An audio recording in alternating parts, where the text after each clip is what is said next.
lithium, qui est un matériau actuellement très utilisé, et la zircone, les zircones. Mais en fait, si vous regardez la structure microscopique de ces matériaux, vous voyez que la zircone est une matrice unique de cristaux de très petite taille et très serrés entre eux qui ne peuvent pas être attaqués par l'acide fluorhydrique. C'est un matériau monophase en quelque sorte, alors que le disilicate de lithium présente entre ces très gros cristaux une matrice vitreuse, et que la céramique feldspathique, évidemment, est la céramique qui comporte le plus de verre, et ce verre peut être attaqué, peut être fondu par de l'acide fluorhydrique et va permettre l'accrochage des matériaux de collage sur la céramique. Pour vous donner une idée, actuellement, la littérature, on peut coller quand même, grâce à des progrès de la chimie, la zircone, et en particulier grâce au MDP, mais ces forces de collage ne vont atteindre en moyenne que 10 mégapascales. Alors que le collage sur les céramiques vitreuses, disilicate de lithium ou feldspathique, vont dépasser les 30 mégapascales. Vous ne pouvez absolument pas réaliser de facettes de céramique avec les zircones. Or, au Vietnam, je vois très souvent de la zircone utilisée pour faire les facettes, et ces facettes vont se décoller, peut-être pas tout de suite, mais dans 5 ans, dans 6 ans, dans 10 ans, alors qu'une céramique vitreuse ne se décollera jamais si vous réalisez bien le collage.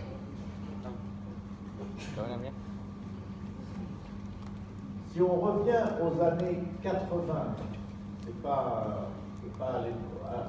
à l'an 1980 quand même, mais si on revient aux années 80, on ne savait faire que de la céramique feldspathique stratifiée. Donc, une très belle céramique, très mimétique, mais dépendant du savoir-faire de l'art du prothésiste, et également très fragile au choc. Les fissures se propagent très facilement dans le feldspathique. La dentisterie d'aujourd'hui est une dentisterie sans métal, à la fois par la peur de la toxicité des alliages, de la tolérance biologique des alliages, mais surtout pour avoir de meilleurs résultats esthétiques. On a supprimé les infrastructures métalliques qui créaient au niveau antérieur cet effet que vous voyez dans la dent ici, un effet d'ombre très important, même avec des épaulements métalliques, qui faisait que la gencive était un peu grise au-dessus des couronnes. Dans les années 90, toutes les armatures métalliques ont été remplacées par des armatures soit en disilicate de lithium, mais surtout en zircone, ce qui permet, comme vous le voyez, une illumination de la dent. Et la dentisterie d'aujourd'hui est minimalement invasive. Ici, vous voyez une facette collée sur de l'émail, parce qu'on va également préserver à la fois le tissu pulpaire mieux qu'autrefois, préserver la dentine, préserver l'émail. Donc on est beaucoup moins agressif vis-à-vis des dents et on fait beaucoup plus de restauration collée. Pendant de nombreuses années, j'ai réalisé qu'on ne pouvait réaliser que des facettes en céramique feldspathique. Et quand il y avait des porte-à-faux incisifs de plus de 3 mm, ces facettes avaient de très fortes chances de se fissurer, voire de se fracturer dans les années qui suivaient la mise en fonction. Vous voyez ici une facette qui a cassé plusieurs années après. Et ça n'arrive jamais avec le disilicate de lithium. Donc si vous avez un porte-à-faux très important, choisissez le disilicate de lithium. Le disilicate de lithium est un matériau extraordinaire qui se colle encore mieux que la céramique feldspathique, parce que c'est un matériau très homogène, très dense, très régulier, comme il est traité soit par pressé, soit par 4K, on a un matériau de très haute qualité céramique.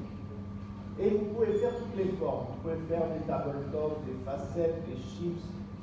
La limite est la taille de la pièce. Les toutes petites pièces, comme les tiges de poulet sont de très gros diamètre, vous ne pourrez pas les faire avec le disilicate de lithium au-delà des pièces de 3-4 mm. Il faut toujours les faire en céramique feldspathique.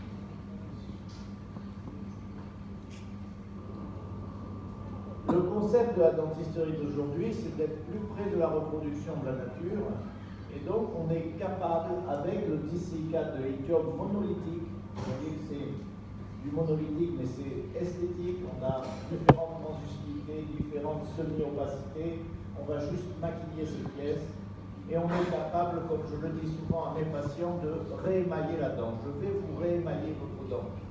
Visuellement, on va remettre la coque de maille sur ma dent, et on va pouvoir la coller aussi fort que la nature a collé l'émail par la jonction amélodentinaire au support dentinaire. Donc on est capable de faire cette sorte d'emboîtement de la coque d'émail sur la dentine avec un collage qui représente le collage que la nature a réalisé sur les dents. Reproduire la structure de la dent naturelle, c'est pas seulement de l'esthétique, du mimétisme. L'émail, c'est très important. Vous devez être obsédé quand vous préparez des restaurations adhésives de céramique par la préservation de l'émail. Je vous ai mis un schéma de l'émail avec sa couche à prismatique, sa couche ensuite régulière de prisme d'émail et puis l'émail moureux. Donc tout ça, c'est des structures très intéressantes à connaître. Mais si vous arrivez dès les premiers gestes à la dentine ici, vous avez tout faux. Vous avez tout faux dans la préparation. La plupart des praticiens surestiment les épaisseurs d'émail. Et dans un livre récent que j'ai terminé, qui va sortir dans le mois à venir, dans les 2 mois à venir, j'ai mesuré une centaine de dents non soumises à une érosion anormale sur 6 zones: cervicale vestibulaire, médiane, incisale vestibulaire, linguale incisale, milieu de la face palatine et cervicale palatin. Et vous allez être surpris par les chiffres que j'ai obtenus. Toutes les dents antérieures ont été mesurées. Et la première remarque, c'est que la moitié des résultats obtenus de mesure sont inférieurs à 0,6 mm. 0,6 mm, c'est très peu. 0,6 mm, c'est très peu. Dès les premiers gestes avec une fraise de diamant vert et le spray, vous allez traverser ces 0,6 mm. La deuxième remarque, c'est que toutes les faces linguales, ici incisive centrale du haut, ici incisive centrale du bas, latérale, canine, toutes les faces linguales des dents ont un émail beaucoup plus fin que les faces vestibulaires. Il faut le savoir, les dentistes ne le savent pas toujours. Et en moyenne, c'est 0,2 mm de moins. Donc 2 dixièmes, c'est beaucoup en dentisterie. 2 dixièmes de moins d'émail. Donc toute l'orthodontie linguale, par exemple, très souvent abîme cet émail lingual. Le simple geste de détartrage sur le collet d'une incisive centrale du bas, où on a 0,2 d'émail, c'est rien. 0,26 en moyenne ici. Donc vous détartrez 3 fois, vous faites sauter cet émail. Faites très attention à vos gestes prophylactiques aussi. La plupart des praticiens, je ne vais pas prendre le temps, on est un peu en retard de poser la question, mais si je pose la question à monsieur, il va me dire la centrale du haut, au milieu, elle a 1,5 mm, voire 2 mm. Non, c'est totalement faux. La centrale du haut, si je prends le vestibulaire médian, on est à 0,7. 0,7 au milieu de la centrale du haut. Donc, il faut commencer par mesurer ce qu'on veut préparer, c'est l'étape normale. Si je prends la moitié des valeurs inférieures à 0,6, il y a un moyen très simple de mémoriser, c'est que ça correspond à l'épaisseur de l'ongle du pouce d'un garçon, les vieilles la mienne ont les ongles encore plus fins. Donc un garçon, vous prenez, et vous imaginez que vous préparez une facette sur votre ongle, vous allez avoir peur de traverser. Vous allez avoir peur que ça fasse mal si vous traversez. Donc il y a certains gestes que je vous conseille de faire. D'abord l'objectif, pourquoi c'est très important de préparer sur l'émail? Parce que c'est ça la question finalement. Pourquoi on peut vous dire, oui, mais les adhésifs amélodentiniens ils marchent très bien sur la dentine. On colle à peu près à la même force 0,35 mégapascal sur la dentine et même des fois un peu moins sur les mailles que sur la dentine, tellement l'adhésion à la dentine a progressé. Mais cette adhésion va se dégrader dans le temps. C'est-à-dire que la dentine qui comporte 25% d'eau contre l'émail qui comporte 7% d'eau, on a une dégradation, une hydrolyse des tags qui va se faire assez rapidement dans le temps, de telle sorte qu'à 5 ans, à 10 ans, les forces d'adhésion vont chuter à 10 mégapascal. Et les seuls cas où on a des facettes qui se décollent, c'est les cas où la préparation est en majorité dentinaire. Si votre préparation est amélière, vous n'aurez jamais de décollement de la facette.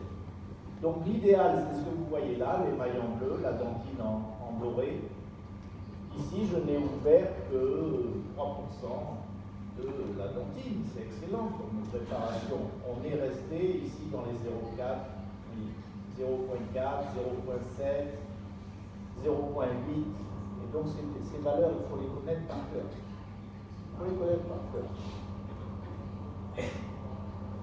Vous voyez les belles facettes en disilicates qui ont été faites sur ces deux dents et qui vont rester, qui ont une longévité, on le sait, nettement supérieure aux couronnes. La longévité des facettes est nettement supérieure dans la littérature aux couronnes. Une règle courante est de dire que la préparation doit exposer moins de 20% de dentine. Retenez quand vous préparez ce chiffre. Mais c'est très dur de voir si vous préparez dans la dentine ou dans l'émail. Si vous envoyez le spray avec la fraise sur la dent, vous allez avoir du mal à différencier la dentine et l'émail. Donc je vous donne quelques astuces. Chaque fois que vous avez des préparations avec des obturations, vous allez forcément exposer plus de dentine. Là c'est acceptable, il y a encore beaucoup d'émail qui reste sur la préparation. Et par rapport au tableau que je vous ai présenté, systématiquement, quand vous revenez sur la face linguale ou palatine d'une dent, vous allez ouvrir la dentine. Parce qu'on est à 0,2 de moins que la face vestibulaire. Donc, je vous conseille de faire du butt margin, c'est-à-dire une finition biseautée, plutôt que du retour palatin, mais ce n'est pas toujours possible. Si vous faites du retour palatin, vous faites attention à la dentine. Les techniques de contrôle et de préservation de l'émail, c'est d'abord de faire des masques, qu'on appelle des mock-ups, des masques en composite, et de traverser le composite pour n'enlever que l'émail nécessaire. N'enlever que l'émail nécessaire ne peut pas se faire sans faire le masque. Vous pouvez dire, ah oui, mais moi je sais ce que je fais, mais non, il faut le mesurer. Et pour le mesurer, c'est la technique du masque. La deuxième technique, c'est de faire sur le masque des clés en silicone pour visualiser l'espace disponible pour la céramique une fois la dent préparée. Vous voyez ici, on a gardé tous les mailles vestibulaires. Un tour de main, c'est de, si vous ne voyez pas bien l'émail parce qu'il a la même couleur que la dentine, vous allez mettre de l'acide phosphorique et vous allez visualiser par exemple ici un petit peu d'émail mordancé, c'est dans le cadre de la réfection d'une facette, il reste de la colle ici, il reste de la céramique ici, donc c'est très dur visuellement avec les loupes de voir la différence. Je vous conseille d'utiliser l'acide phosphorique pour visualiser l'émail restant. Certains praticiens comme Burrell, qui est très connu, une grande référence sur les facettes, n'utilisent pas de spray quand ils préparent les facettes et n'utilisent pas d'anesthésie. Donc dès que vous arrivez à la dentine, ça fait mal.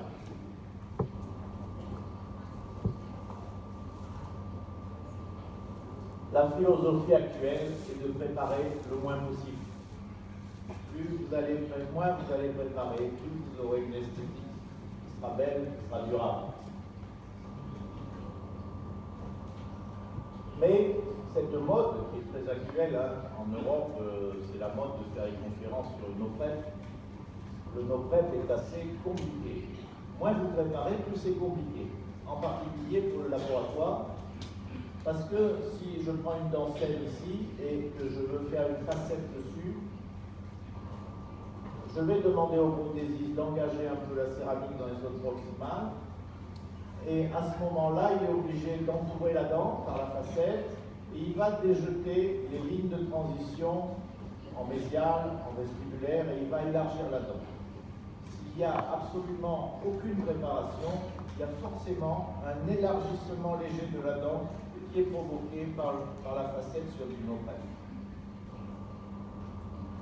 Donc pour les gens qui pratiquent depuis longtemps le no-prep, ils savent très bien que ce n'est pas vraiment du no-prep. Il y a toujours des petites corrections à faire, en particulier en rouge ici sur les lignes de transition, et je vais vous les visualiser sur des exemples de dents. Vous voyez ici, on peut dire que c'est une facette no-prep, mais qui est préparée. Elle est micro-préparée, c'est-à-dire qu'on va faire de la micro-préparation, pénétration contrôlée, pardon, avec des fraises qui sont extrêmement petites, ici des fraises 0,7 de comète à filon qui permettent d'aller dans les embrasures. À tout, ça va? Je ne parle pas trop vite, ça va? Et j'aime bien marquer des fois avec ces fraises une petite limite pour simplement montrer aux prothésistes où il faut s'arrêter. Vous imaginez bien que vous faites une no-prep et vous avez une idée de facette très précise dans les limites, mais le prothésiste, il n'a souvent pas d'information. Donc, on va faire une toute petite trace cervicale pour lui dire c'est du supragingival qui s'arrête ici, ou en proximal, il faut rentrer dans l'embrasure jusqu'ici. Et là, vous allez casser ces lignes de transition. On va voir à travers un cas clinique. Ici, une jeune fille qui a des dents assez jaunes, de teinte normale mais assez jaunes, et qui veut élargir légèrement ses latérales et fermer ce microdiastème qu'elle a entre les centrales. La teinte de départ est un peu saturée, vous voyez que c'est du 2L1,5 du teintier Vita 3D, donc 1,5 ça veut dire qu'il y a un peu de couleur. La canine est même du 2M3, donc 3 c'est déjà très saturé en jaune. Et quand, pour ceux dans la salle qui font des facettes, ils savent très bien qu'ils proposent également des éclaircissements de dents avant les facettes. C'est un cas sur deux où on va éclaircir les dents avant les facettes. On va passer à une teinte avec le port d'une gouttière au peroxyde de carbamide à 10% pendant 3 semaines, c'est le minimum. Certains vont prolonger jusqu'à un mois et demi. On va passer à une teinte claire 1M1. Il reste une teinte naturelle. Ça reste une teinte naturelle, ça ne fait pas blanc artificiel. Blanc artificiel, c'est les groupes 0. 0M1, 0M2, 0M3, là ça commence à faire très blanc. Mais quand vous avez blanchi à 1M1, vous avez encore de la transparence sur la dent, vous avez encore gardé des petits dégradés qu'on va reproduire en céramique. Ici, c'est le masque. C'est dur à voir parce que c'est du no-prep. Il y a un petit masque de rallongement. Il y a une ligne de transition ici qui a été rajoutée. Il y a le masque pour fermer le diastème qui a été mis. La patiente va donner son accord sur ce projet et à partir de là, on va faire la micro-préparation de la ligne de transition avec 0,7 et on va obtenir une facette qui sera vraiment no-prep. Le masque a montré que ce n'était pas la peine de préparer, et une facette où c'est du no-prep avec un traitement de la ligne de transition et une limite proximale qui est très légèrement marquée. Le diastème a été nettoyé au string diamanté, ce qui fait qu'on a l'impression qu'il est plus grand, mais il était de cette taille.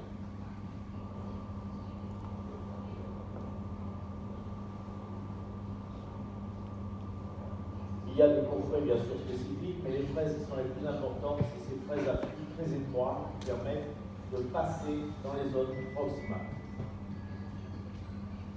Le prothésiste va préparer ici un dislicate de lithium HTB1 de IMAX, High Translucency B1, donc c'est très blanc, et on s'aperçoit qu'au premier essai c'est trop blanc, c'est plus blanc que la teinte blanchie, donc on va demander au prothésiste de rectifier et il va être obligé de refaire sa pressée. Le chips ne peut être qu'en céramique feldspathique, c'est très délicat à manipuler. Pour fermer le diastème ici, ça sera de la feldspathique. On ne peut pas le faire en disilicate.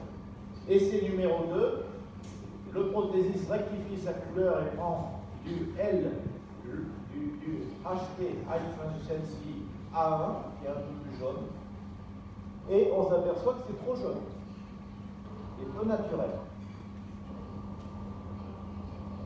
On va maquiller avec du composite un peu l'essayage pour essayer de dire au prothésiste quelle est la bonne luminosité à obtenir. Et il fait un troisième essai. On retransmet la couleur, bien sûr, avec des photographies et cette facette qui, du coup, est trop jaune. On fait des photos avec les échantillons. Je veux vous montrer la difficulté de faire une opaque, vous avez compris. Moins on a de place, plus ça va être difficile. Et le prothésiste va faire un maquillage de sa deuxième facette A1 en surface. Et dès que vous faites du maquillage en surface, en céramique, ça devient moche. Ça devient moche parce que la lumière ne traverse pas la facette. La lumière ne diffuse pas de manière correcte comme sur une dent naturelle. Vous voyez, c'est comme si le prothésiste avait peint en surface sa facette. Et de l'autre côté, il a fait une erreur morphologique très évidente. Ici, il y a une concavité qui n'est pas naturelle. Donc, c'est un cas où on a beaucoup de mal avec le laboratoire.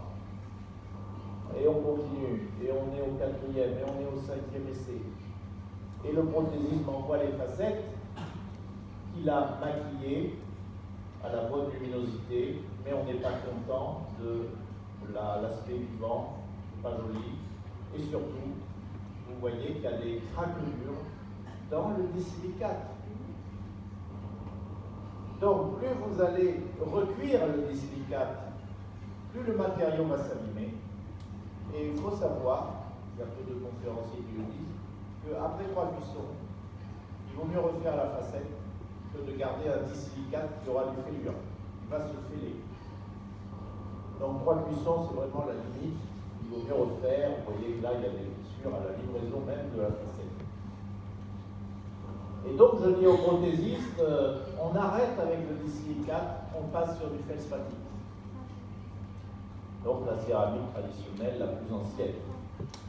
Et il me fait 2 facettes. Vous voyez qu'à l'essai avec la pâte soluble, c'est pas mal. Et quand je les ai collées, à 30 jours de recul, c'est une facette qui est invisible, absolument mimétique.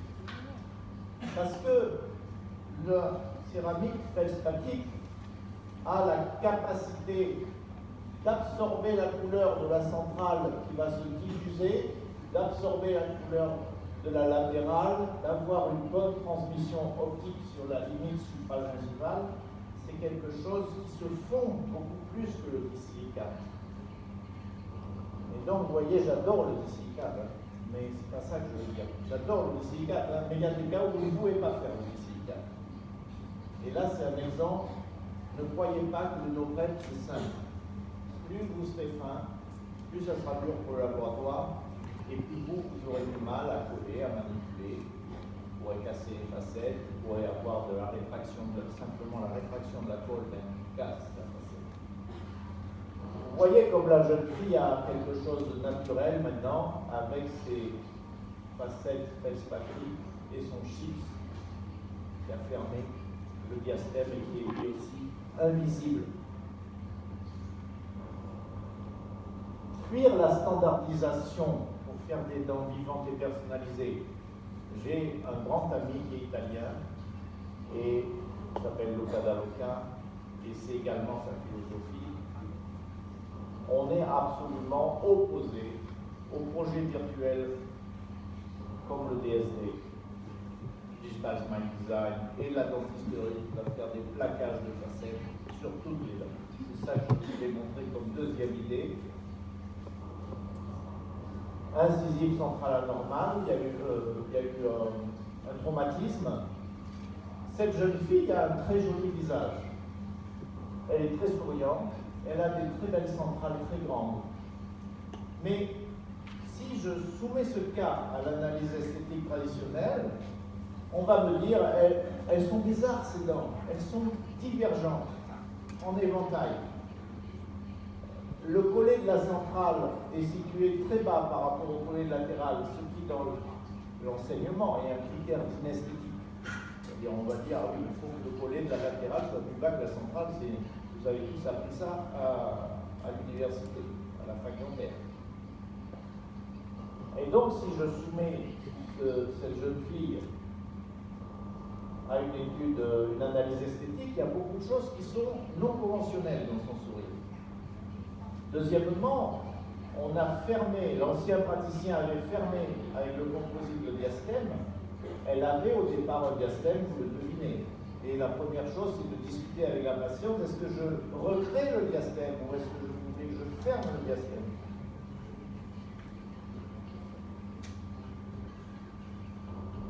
Et donc, la patiente, elle va me demander de réouvrir le diastème. Et je vais rouvrir le diastème. Mais regardez ce que je vais faire là. Je vais rectifier avec les connaissances mathématiques d'esthétique, les règles mathématiques liées à l'esthétique. La centrale doit avoir un volet plus haut, ou au moins égal à la latérale. Et bien sûr, une dent divergente en éventail, c'est pas joli, on dirait une maladie parodontale. Je redresse l'axe. Je reaxe la dent avec la facette. La latérale, elle part de travers. Je la redresse avec la facette. Je la rallonge parce qu'elle est trop décalée par rapport à la centrale. Et puis, je vais faire une symétrie parfaite, droite-gauche, pour équilibrer le sourire. Et puis, je vais bien faire la symétrie comme une règle absolue d'esthétique. Est-ce que la symétrie, c'est une règle absolue d'esthétique pour vous? C'est une catastrophe. C'est une standardisation qui fait mourir le sourire. C'est une catastrophe, la symétrie comme règle esthétique.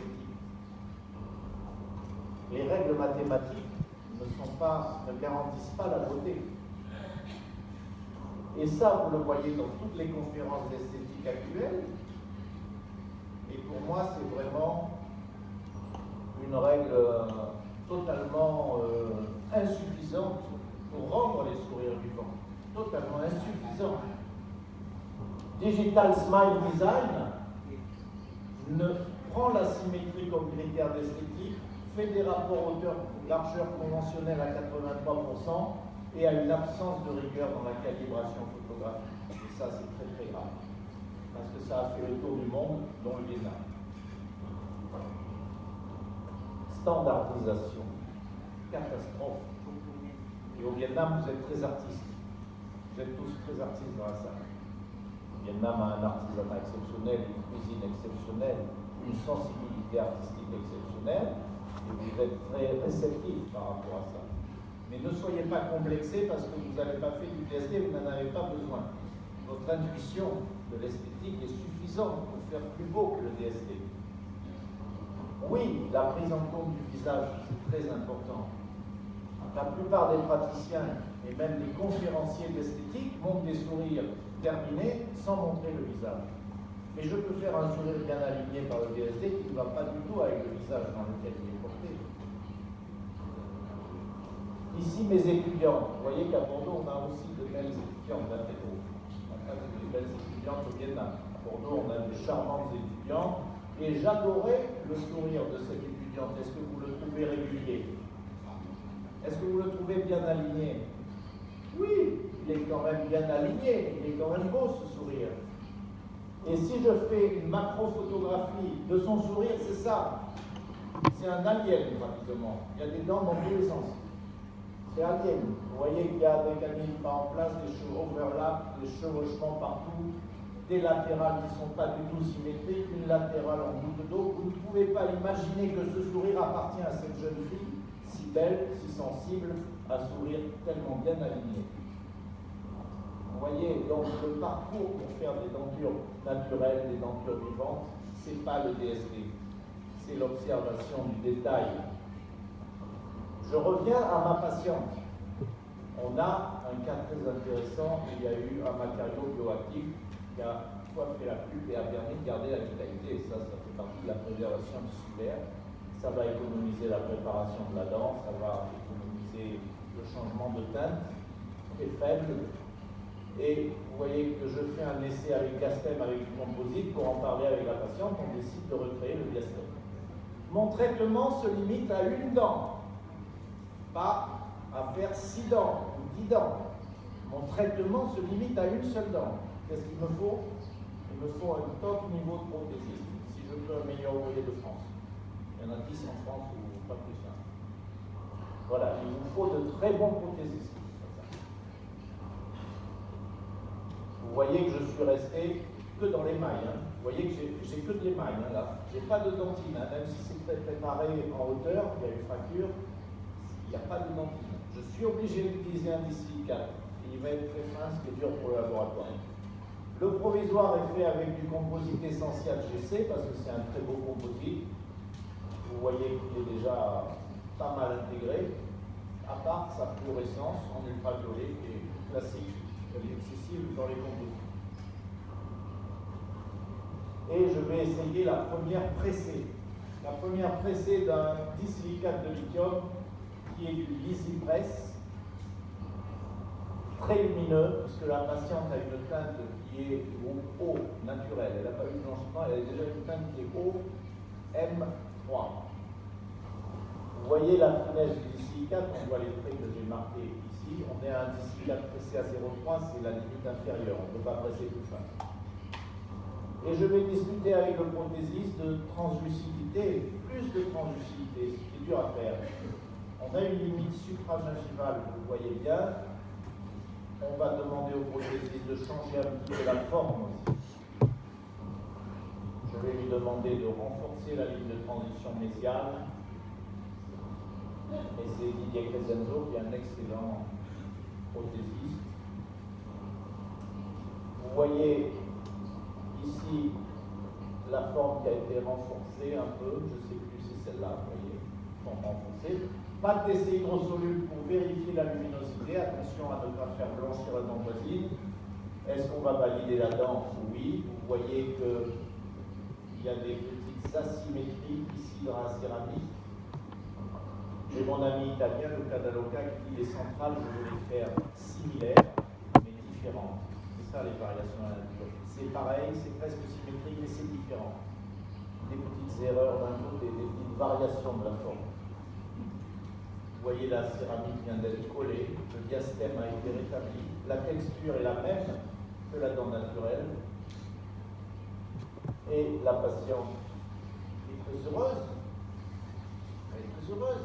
Elle a, avec une restauration minimale, elle a échappé à 6 facettes qu'on lui aurait proposées actuellement dans la plupart des cabinets. Est-ce que c'est pas de la fausse dentisterie minimalement invasive que de vouloir faire 6 facettes? Rajeunir. Rajeunir, c'est l'objectif de tous nos patients et toutes nos patientes qui ont plus de 50 ans. Elles sont obsédées, parce que c'est un dictat social, elles sont obsédées par le rajeunissement. Oui, il faut rajeunir, mais il faut rajeunir de manière harmonieuse. Ici, une patiente qui était décoratrice, qui a une belle expression, mais elle a 72 ans. À 72 ans, on a fait de la route. Et les dents se sont usées. Et le sourire est devenu ce qui est très inesthétique chez elle. Hein. Les canines sont descendues et la ligne incisive est concave, ce qui donne un air un peu agressif à ce sourire. Il n'y a plus d'embrasure incisale, la teinte est devenue jaune, les dents se sont aplaties, du coup la gencive est inflammatoire parce qu'il n'y a plus la forme en symétrique en aile de mouette, la Brahms. Et donc il y a beaucoup de choses à rétablir, c'est un cas compliqué, les dents du bas se sont égressées et chevauchées. Et elle veut vraiment le minimum. Elle veut faire des facettes sur 2 centrales. Elle ne veut pas que je lui change la couleur de ses dents parce que c'est quelqu'un qui était décoratrice, qui a un sens esthétique très développé. Elle me dit, je veux rajeunir, je veux paraître des dents plus propres et plus jeunes, mais je ne veux surtout pas des dents blanches. Ça, c'est une démarche qui est assez courante chez nous, qui n'est pas très répandue au Vietnam. Au Vietnam, on fait des dents trop blanches actuellement. Et donc, on lui fait un masque et des provisoires. Vous voyez, les provisoires sont en essentiel GC, ils sont déjà très jolis. Mais vous voyez, elle ne voulait même pas que je lui fasse son collet qui est jaune de dentine usée ici. Elle ne voulait même pas que je traite ça. Je l'ai obligé presque à le faire. On est resté dans une teinte très saturée 3M2. Et ici, un meilleur ouvrier de France qui a travaillé avec la Lisipresse, Martini Sébastien, qui m'a fait de très belles facettes, avec de la texture, pas trop marquée, avec des embrasures bien fermées, parce que c'est le problème des personnes âgées, il faut fermer les embrasures pour pas qu'il y ait de trous noirs, hein, évidemment. Et voyez l'amélioration esthétique immédiate de la gencive. Regardez, évidemment, quand je travaille avec des patients âgés, je demande toujours des photos anciennes. Et cette femme qui était très sensible au niveau esthétique m'amène une photo extraordinaire. On dirait Brigitte Bardot à 18 ans. Elle avait 18 ans. Elle a un visage d'actrice. Et je suis très heureux d'avoir pu lui faire plaisir en recréant une morphologie qui est assez proche de ses dents de 18 ans.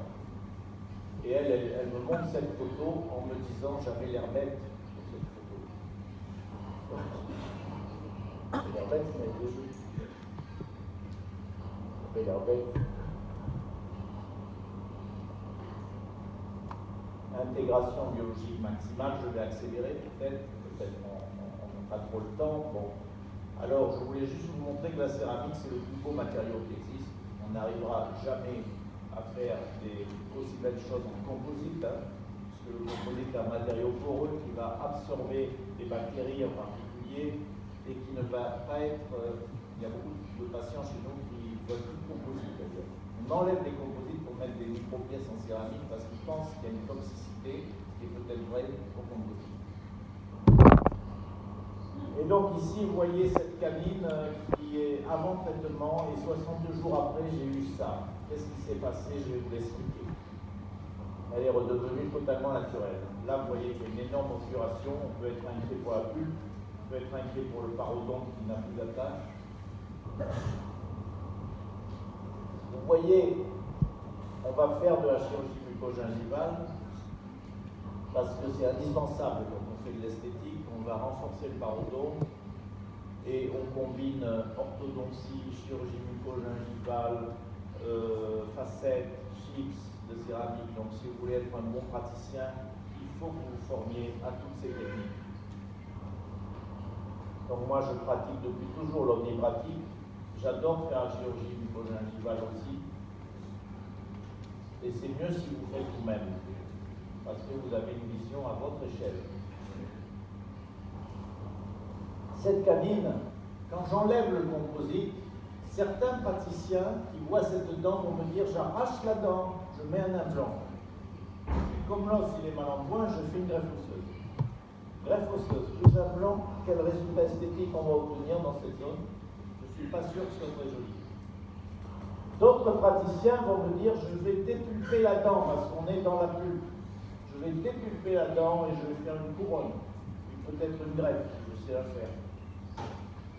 Mais les deux solutions sont mauvaises. Avec la dentisterie actuelle, là je vais nettoyer avec des excavateurs à main, comme on en a dans le monde entier, pour sentir la dureté des tissus, arriver au tissu sain et voir qu'il y a un tractus mort, c'est-à-dire une dentine tertiaire, qui a protégé la pulpe naturellement. Donc il n'y a aucun saignement. S'il y a eu saignement, j'aurais pu mettre un matériau bioactif et garder la dent vivante. Donc les matériaux bioactifs, c'est très intéressant en endodontie. Le problème, c'est que vous êtes dans la dentine. J'ai tellement insisté sur l'émail que je vais visualiser l'émail qui est en haut, qui fait moins de la moitié de la surface. C'est un cas limite, c'est un cas extrême. Mais ce volet de collage à l'émail du haut va me tenir la pièce du bas. Il faut visualiser comme ça, c'est l'émail du haut qui va me tenir la pièce du bas à long terme, hein, je parle de 10 ans. Je fais travailler Sébastien Martini, meilleur ouvrier de France, qui me fait une facette divine, une facette merveilleuse en dissécate de lithium, avec des dégradés incroyables et avec du maquillage de surface radiculaire parfait.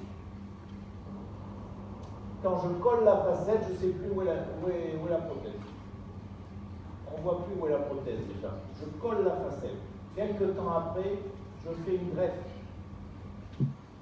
Et regardez bien ce qui se passe sur ce tissu greffé qui est en train de proliférer sur la céramique. vous avez des néocapillaires qui se forment et qui grimpent sur la céramique. I can't believe it. C'est un miracle. Il y a le disicate du lithium et il y a la greffe qui est en train de grimper sur le disicate du lithium. Ça n'arrivera jamais avec un composite. Avec un composite, les greffes se mettent exactement à la limite inférieure du composite. Vous n'avez aucune chance de recouvrir un composite avec une greffe. Regardez, à 90 jours seulement, 3 mois, où est la facette? Déjà, le prothésiste exceptionnel m'a fait un mimétisme incroyable. Les bonnes couleurs radiculaires par rapport aux dents naturelles, la latérale est naturelle, la cime latérale est naturelle, la canine est totalement prothétique. Rien n'est visible, mais surtout, l'environnement parodontal s'est énormément amélioré grâce à la qualité d'intégration biologique de la céramique. Et ça, c'est un des plus beaux cas au niveau intégration biologique.